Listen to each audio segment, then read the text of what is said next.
हज़रत फ़ातिमा, नबी करीम जनाब फ़ातिमा रज़ी अल्लाह ताला अन्हा के घर तशरीफ़ ले गए तो उन्होंने दीवारों पर पर्दे लटकाए हुए थे और मुनक्कश पर्दे थे, नक्शो निगार बने हुए थे। सरकार ने कदम अंदर रखा, हुजूर बाहर आ गए।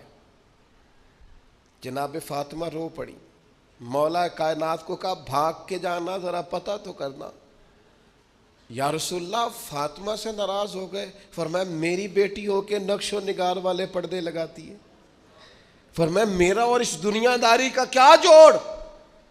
सैयदा तेरे हर हर अदा पे माएँ कुर्बान हो जाएं। जनाब फातिमा ने फौरन पर्दे उतारे, अल्लाह की राह में खैरात करके उम्मत को पैगाम दिया, रंगे चमन पसंद ना फूलों की बू पसंद, हमको है वो पसंद जिसे आए तू पसंद। बस या रसूल अल्लाह, जो आपको पसंद है, खत्म हो गई।